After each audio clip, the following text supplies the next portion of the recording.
أعوذ بالله من الشيطان الرجيم من همزه ونفخه ونفثه بسم الله الرحمن الرحيم وَلَقَدْ جَاءَكُم مُوسَى بِالْبَيِّنَاتِ ثُمَّ اتَّخَذْتُمُ الْعِجْلَ مِن بَعْدِهِ وَأَنْتُمْ ظَالِمُونَ وَإِذْ أَخَذْنَا مِيثَاقَكُمْ وَرَفَعْنَا فَوْقَكُمُ الطُّورَ خُذُوا مَا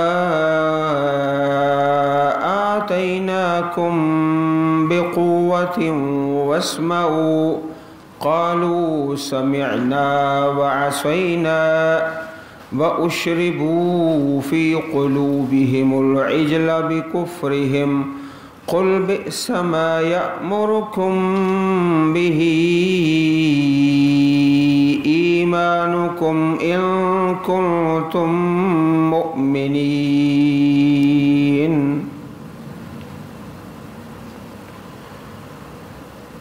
اور بے شک البتہ تحقیق آئے تمہارے پاس جناب موسیٰ علیہ السلام بالبینات کھلے معجزات، بڑے معجزات اور نشانیاں اللہ تعالیٰ نے جناب موسیٰ کو عطا فرمائے۔ پھر پکڑا تم نے بچھڑے کو من بعد ہی، ان کے بعد ہی ضمیر جناب موسیٰ علیہ السلام، آپ تو طور پہاڑ پر چلے گئے، بعد میں انہوں نے بچھڑے کو پرستش شروع کر دی۔ وَأَنْتُمْ ظَالِمُونَ، اس حال میں کہ تم ظالم ہو۔ جس طرح سورۃ الاعراف آیت نمبر 148 میں ہے وَاتَّخَذَ قَوْمُ مُوسَى مِن بَعْدِهِ مِنْ حُلِيِّهِمْ عِجْلًا جَسَدًا لَهُ خُوَارٌ، اور پکڑ لیا جناب موسیٰ علیہ السلام کی قوم نے آپ کے بعد آپ تو طور پہاڑ پر تشریف لے گئے، اپنے زیورات سے ایک بچڑا جس کا جسم تھا اور اس کی آواز تھی، آواز خوار کہتے ہیں آواز کو، آواز ڈکرانا اردو زبان میں یہ آواز جو ہے گائے بیل کی، اس کو کہتے ہیں ڈکرانا۔ جس طرح بکری کا ممیانا، گھوڑے کا ہن ہنانا، ہر ایک کی اپنی آواز کا ایک لفظ ہے۔ تو جناب موسیٰ علیہ السلام کے بعد انہوں نے یہ فعل شروع کر دیا، اور اللہ پاک نے فرمایا کہ تم بڑے ظالم ہو۔ وَإِذْ أَخَذْنَا مِيثَاقَكُمْ وَرَفَعْنَا فَوْقَكُمُ الطُّورَ، اور جب پکڑا ہم نے عہد پختہ تم سے اور اٹھایا تم پر طور کو۔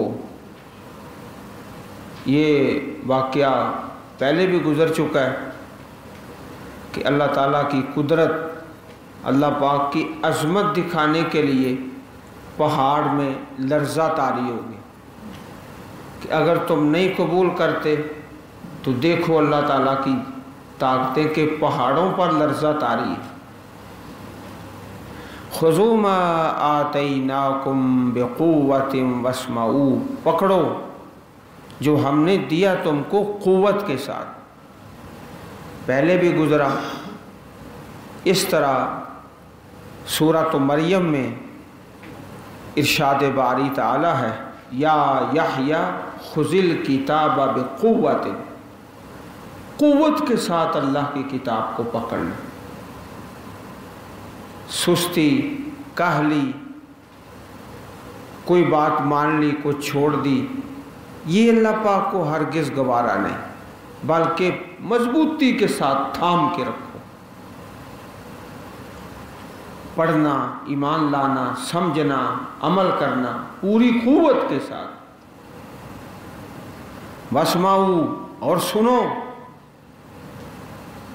واسمعوا، سنو توجہ کر کے، توجہ کرو، سنو اللہ کی باتیں۔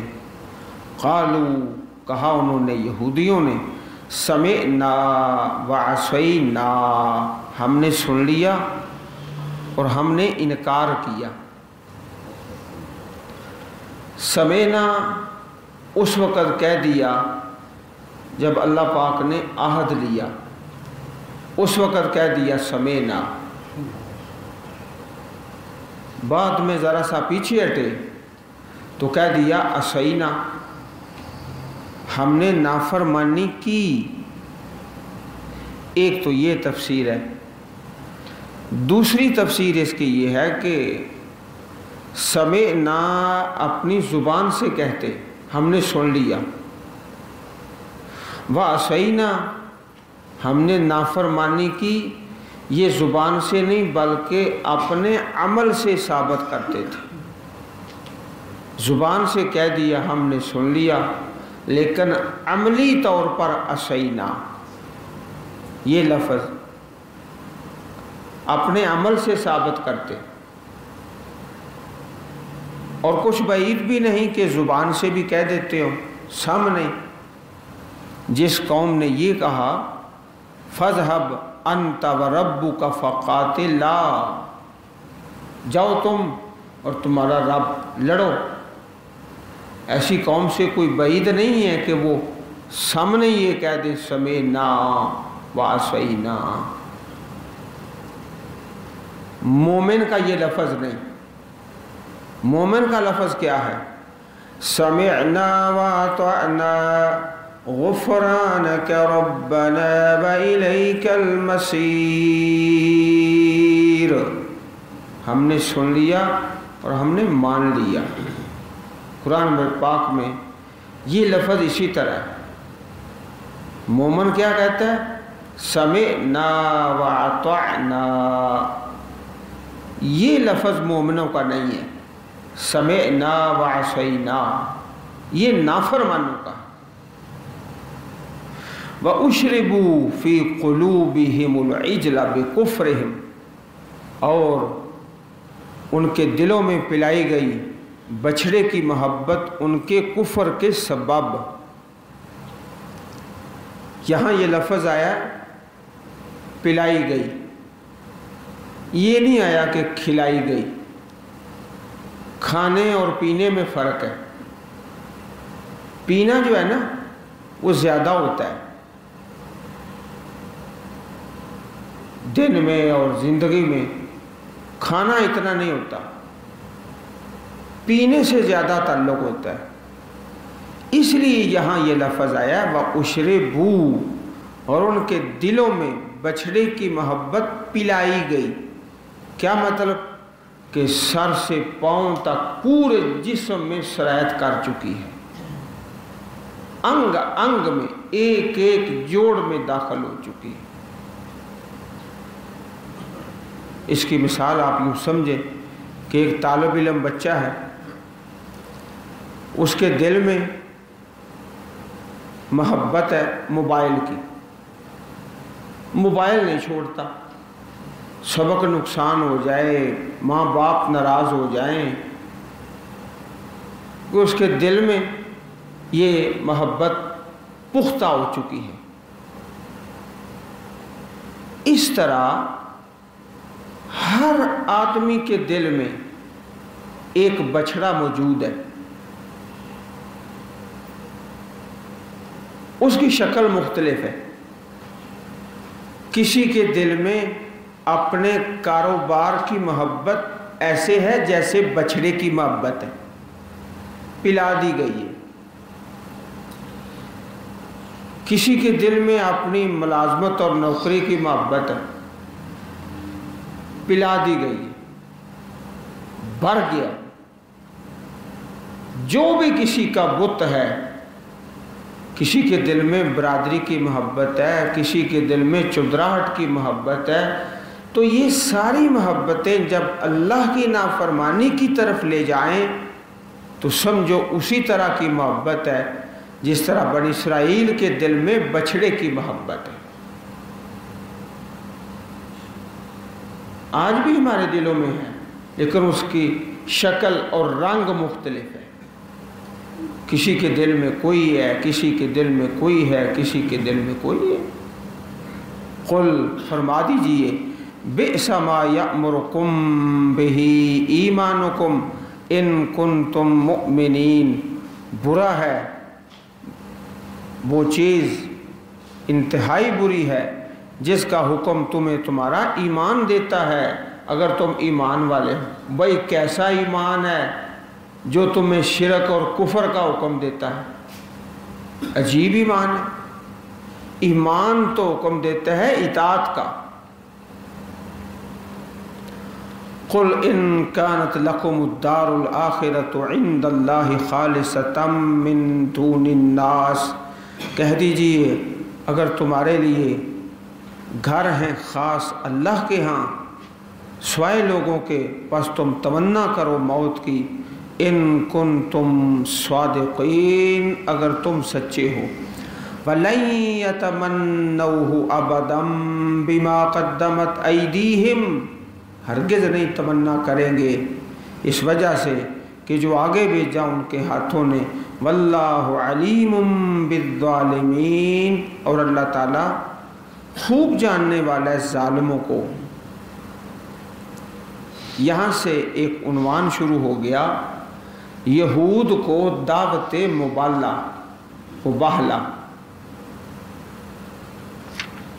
مباہلہ کی دعوت کیا ہے؟ آؤ مل کر دعا کرتے ہیں، جو جھوٹا ہے وہ تباہ ہو جائے۔ آؤ مسلمان بھی آ جاتے ہیں، یہودی بھی آ جاتے ہیں، سارے مل کر دعا مانگ لیتے۔ یہودیوں کو مبالغہ کی دعوت ادھر ہے سورۃ البقرہ میں اور پھر سورۃ الجمعہ میں، تھوڑا سا الفاظ کا فرق ہے۔ یہاں وَلَن يَتَمَنَّوْهُ اور وہاں وَلَا يَتَمَنَّوْنَهُ، تھوڑا سا لفظوں کا فرق ہے۔ حدیث پاک میں آتا ہے کہ نبی کریم صلی اللہ علیہ وسلم نے اور صحابہ نے یہود سے اس بات کا ہی مطالبہ کر دیا کہ آؤ مل کر دعا کرتے ہیں، جو جھوٹا ہے وہ برباد ہی ہو جائے۔ وَلَن يَتَمَنَّوْهُ أَبَدًا، ہرگز نہیں اس کی تمنا کریں گے۔ اور اگر وہ اس بات پہ آ جاتے کہ آؤ جیسے مسلمان کہہ رہے ہیں مل کر دعا کرتے ہیں، تو احادیث میں موجود ہے کہ گھر جانے سے پہلے سارے کے سارے یہودی مر جاتے ہیں، لیکن پھر وہ میدان میں نہیں آئے۔ سورۃ آل عمران میں جو عیسائی ہیں نصارہ، زیادہ بیان بھی ان کا ہی ہے، اور مبالغہ کا تذکرہ جو عیسائیوں کے ساتھ ہے وہ سورۃ آل عمران میں ہے۔ ادھر بیان بھی زیادہ ان کا ہے یہود کا، اور جو مبالغہ ہے وہ بھی ان کے ساتھ ہی جو تذکرہ ہے اس سورہ مبارک میں۔ لو ان اليہود تمنوا الموت لماتوا ولرأوا مقاعدهم من النار، اگر یہودی اس مسئلے پر باہر آتے تو سب مر جاتے، اپنے ٹھکانے جہنم میں بنا لیتے۔ ولو خرج الذین یباہلون رسول اللہ صلی اللہ علیہ وسلم لرجعوا لا یجدون اہلا ولا مالا، گھر جانے سے پہلے ان کے سارے گھر والے مر جاتے اور مال بھی سارا تباہ ہو جاتا، لیکن وہ نہیں تمنا کرتے۔ اللہ پاک نے پھر ان کی ایک اور عادت کا تذکرہ فرمایا، وَلَتَجِدَنَّهُمْ أَحْرَصَ النَّاسِ عَلَى حَيَاتٍ، تم ضرور ان کو پاؤ گے بڑے حریص ہیں، بڑے لالچی ہیں زندگی پر۔ وَمِنَ الَّذِينَ أَشْرَكُوا، اور مشرکوں سے بھی زیادہ وہ حریص ہیں۔ مشرکین سے بھی زیادہ یہودیوں کو لالچ ہے زیادہ عمر کا۔ مشرک تو ویسے ہی آخرت کے انکاری ہیں، نہیں مانتے، یہ پڑھے ہوئے لوگ ہیں، آسمانی کتابوں کو جانتے ہیں اور سمجھتے ہیں ادھر مریں گے ادھر جہنم میں پہنچ جائیں گے۔ اس لیے وَمِنَ الَّذِينَ أَشْرَكُوا، مشرکین سے بھی زیادہ ان کی تمنا ہے کہ ہمیں عمر زیادہ مل جائے، نہ مرے۔ یود احدہم لو یعمر الف سنہ، چاہتا ہے ان میں سے ایک کاش کہ اسے عمر مل جائے 1000 سال، الفا 1000۔ وما ہوا بمزحزحہ من العذاب ان یعمر، وہ نہیں اس کو بچانے والا عذاب سے، یہ کہ عمر دیا جائے، 1000 سال بھی عمر مل جائے تو عذاب سے تو نہیں بچ سکتا۔ جیسے ابلیس شیطان لعنہ اللہ، کتنی لمبی عمر ہے لیکن اللہ پاک کی پکڑ سے تو نہیں بچ سکتا۔ وما هو بمزحزحہ من العذاب ان یعمر واللہ بصیر بما یعملون، اللہ تعالیٰ دیکھتے ہیں جو وہ کرتے ہیں، اللہ پاک کو ان کے ہر قول فعل سے اور ان کی ہر کرتوت کا علم ہے۔ سورۃ الجمعہ میں اللہ تعالیٰ کا ارشاد ہے، قُلْ يَا أَيُّهَا الَّذِينَ هَادُوا إِن زَعَمْتُمْ أَنَّكُمْ أَوْلِيَاءُ لِلَّهِ مِن دُونِ النَّاسِ فَتَمَنَّوُا الْمَوْتَ إِن كُنتُمْ صَادِقِينَ وَلَا يَتَمَنَّوْنَهُ أَبَدًا بِمَا قَدَّمَتْ أَيْدِيهِمْ وَاللَّهُ عَلِيمٌ بِالظَّالِمِينَ قُلْ إِنَّ الْمَوْتَ الَّذِي تَفِرُّونَ مِنْهُ فَإِنَّهُ مُلَاقِيكُمْ ثم تردون إلى عالم الغيب والشهادة فينبئكم بما كنتم تعملون۔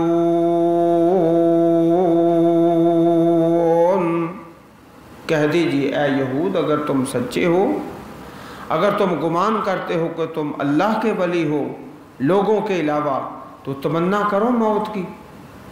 تو تمنا سے مراد ہے مباہلہ کر لیں، جو جھوٹا ہے اس کے بارے میں بد دعا کرتے ہیں کہ اللہ اس کو برباد کرے، لیکن وہ نہیں آئے اس طرف یہود۔ اللہ پاک نے اس بات کا بیان سورۃ البقرہ میں اور سورۃ الجمعہ میں 2 مقامات پر اس واقعے کا تذکرہ فرمایا۔ قُلْ مَنْ كَانَ عَدُوًّا لِجِبْرِيلَ فَإِنَّهُ نَزَّلَهُ عَلَى قَلْبِكَ بِإِذْنِ اللَّهِ مُصَدِّقًا لِمَا بَيْنَ يَدَيْهِ وَهُدًى وَبُشْرًى لِلْمُؤْمِنِينَ۔ کہہ دیجئے جو دشمن ہے جبریل کا، بے شک اس جبریل نے اتارا آپ کے دل پر اللہ کے حکم سے، تصدیق کرنے والا، لما بین یدیہ، اس کے لیے جو اس سے پہلے ہے، اور ہدایت اور خوشخبری للمؤمنین، ایمان والوں کے لیے۔ من کان عدوا للہ وملائکتہ ورسلہ وجبریل ومیکال فإن اللہ عدو للکافرین، جو دشمن ہے اللہ تعالیٰ کا، اس کے فرشتوں کا اور رسولوں کا اور جبریل اور میکال کا، بے شک اللہ تعالیٰ دشمن ہے کافروں کا۔ یہودی سمجھتے کہ یہ جو جناب جبریل ہیں یہ ہمارے دشمن ہیں، یہ ہمارے خلاف آیتیں لے کے آتے ہیں، اور دشمن سمجھتے۔ حضرت انس بن مالک رضی اللہ تعالی عنہ سے روایت ہے کہ حضرت عبداللہ ابن السلام رضی اللہ تعالی عنہ نے جب رسول اللہ صلی اللہ علیہ وسلم کی تشریف آوری کے بارے میں سنا تو اس وقت وہ اپنی زمین میں پھل چننے کے لیے گئے ہوئے تھے۔ آپ جب تشریف لے آئے تو وہ آپ کی خدمت میں حاضر ہو کر عرض کرنے لگے کہ میں آپ سے 3 سوال پوچھتا ہوں۔ 3 سوال۔ ابھی اسلام قبول نہیں کیا تھا اور ان کے جواب نبی کے سوا اور کسی کو معلوم نہیں۔ نبی کے سوا سوال ایسے ہیں جن کا جواب صرف کوئی اللہ کا نبی ہی دے سکتا ہے اور کوئی نہیں دے سکتا۔ پہلا سوال، قیامت کی سب سے پہلی نشانی کیا ہے؟ دوسرا سوال، اہل جنت کو سب سے پہلے کیا کھانا دیا جائے گا؟ تیسرا سوال، وہ کون سی چیز ہے جو بچے کو کبھی باپ کے مشابہ بنا دیتی ہے اور کبھی ماں کے؟ 3 سوال کر دیے۔ اللہ کے نبی اس کا جواب دے دیں، نبی کے علاوہ یہ کوئی جانتا نہیں، یا اللہ کے نبی جس کو بتا دیں۔ تو نبی کریم صلی اللہ علیہ وسلم نے ارشاد فرمایا، اخبرانی بہن جبریل آنفا، حضرت جبریل نے مجھے ابھی ان 3 سوالوں کا جواب دیا ہے اللہ تعالیٰ کی طرف سے۔ 3 سوالوں کا جواب۔ قال نعم قال ذاک عدو الیہود من الملائکہ، تو اس وقت فوراً یہ کہا گیا کہ جبریل تو اللہ تعالیٰ کے جو فرشتے ہیں وہ یہودیوں سے عداوت رکھتے ہیں، دشمنی رکھتے ہیں، توبہ استغفر اللہ، یہ کہہ دیا گیا۔ تو نبی کریم صلی اللہ علیہ وسلم نے پھر ان 3 سوالوں کا جواب دے دیا اللہ تعالیٰ کے حکم سے، جناب جبریل کے پیغام سے۔ پہلا سوال کیا ہے کہ قیامت کی پہلی نشانی کون سی ہے؟ تو اس کا جواب کیا ملا؟ قیامت کی پہلی نشانی وہ آگ ہے، آگ جو لوگوں کو جمع کر کے مشرق سے مغرب کی طرف لے آئے گی۔ مشرق سے مغرب کی طرف آگ نکلے گی جو تمام لوگوں کو ہانک کر اکٹھا کر کے میدان محشر کی طرف لے جائے گی۔ یہ قیامت کی نشانی۔ دوسرا سوال کہ اہل جنت کا سب سے پہلا کھانا کیا ہوگا؟ اس کا جواب، اہل جنت جو سب سے پہلے کھانا کھائیں گے وہ مچھلی کے جگر اور کلیجی سے بنا ہوگا۔ مچھلی کے جگر اور کلیجی سے بنا ہوگا پہلا کھانا۔ تیسرا جو سوال تھا کہ بچہ مرد اور عورت کے مشابہ کس طرح ہوتا ہے، اس کا بھی آپ نے جواب دیا کہ یہ سبب ہے جس کی وجہ سے وہ مرد کے مشابہ ہوتا ہے اور یہ سبب ہے جس کی وجہ سے عورت کے مشابہ ہوتا ہے۔ حضرت عبداللہ ابن السلام رضی اللہ تعالی عنہ جب 3 سوالوں کا جواب سنا، کلمہ پڑھا، اشہد ان لا الہ الا اللہ وانک رسول اللہ، میں گواہی دیتا ہوں اللہ کے علاوہ کوئی معبود نہیں اور آپ اللہ کے سچے رسول ہیں صلی اللہ علیہ وسلم۔ تو حضرت عبداللہ ابن السلام نے فرمایا، اے اللہ کے نبی میں ذرا پیچھے ہٹ کے چھپ کے بیٹھتا ہوں، آپ کو یہودیوں کو بلا کر پوچھ لو کہ عبداللہ ابن السلام تم میں کیسا آدمی ہے۔ بلایا آپ نے، پوچھا بتاؤ بھائی وہ تم میں کیسا آدمی ہے؟ ایو رجل عبداللہ ابن السلام فیکم، وہ تم میں کیسا آدمی ہے؟ کہنے لگے خیرنا وابن خیرنا، ہم میں سے بڑا ہی بہتر ہے اور بڑے بہتر کا بیٹا ہے، خود بھی اچھا ہے، اس کا باپ بھی بڑا اچھا تھا۔ حضرت عبداللہ ابن السلام رضی اللہ تعالیٰ عنہ سامنے آ گئے، کلمہ پڑھا، پھر کہنے لگے شرنا وابن شرنا، برا ہے برے کا ہی بیٹا ہے، توبہ استغفر اللہ۔ جب کلمہ پڑھا تو پھر فوراً انداز ہی بدل گئے۔ یہ ان کا ایک طریقہ تھا یہود کا کہ حضرت جبریل کو اپنا دشمن سمجھتے۔ ہمارا ایک مضمون بھی ہے، ایک وقت اخبارات میں بھی چھپا تھا، عنوان یہ تھا عداوت اللہ تعالیٰ سے گالیاں جبریل کو۔ اس مضمون کا عنوان عداوت اللہ تعالیٰ سے گالیاں جبریل کو۔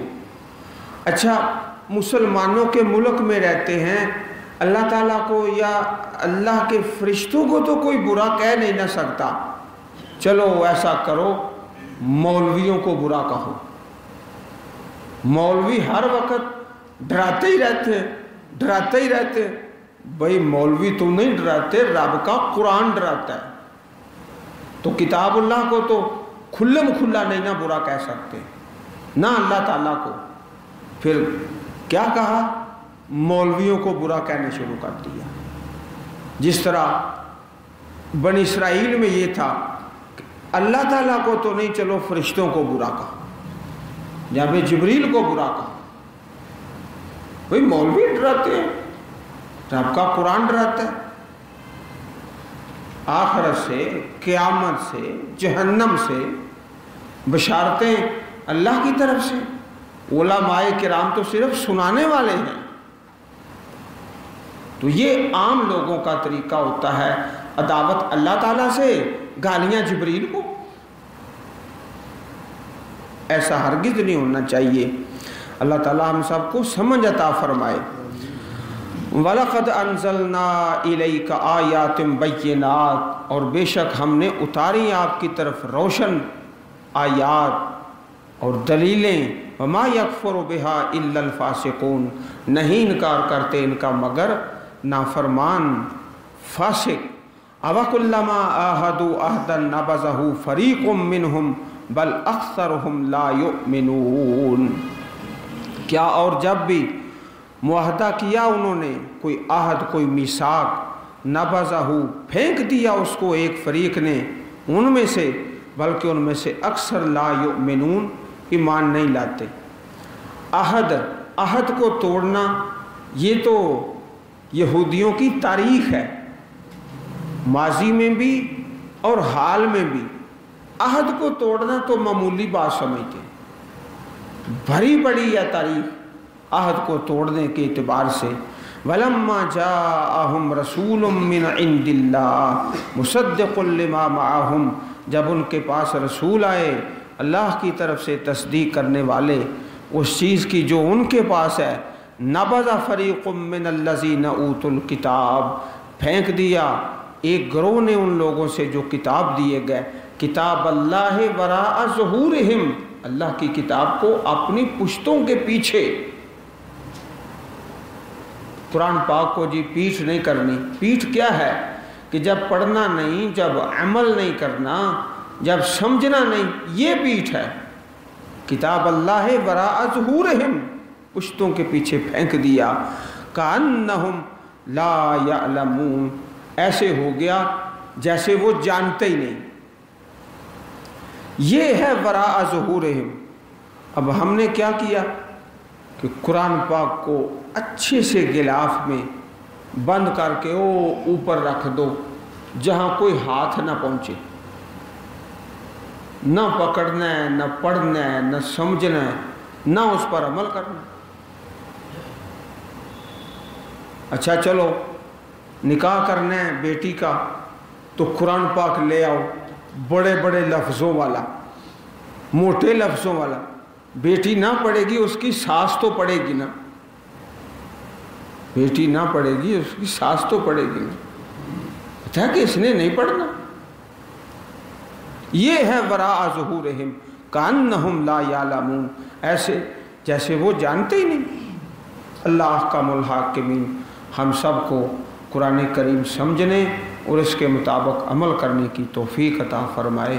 آمین یا رب العالمین۔ سبحان ربک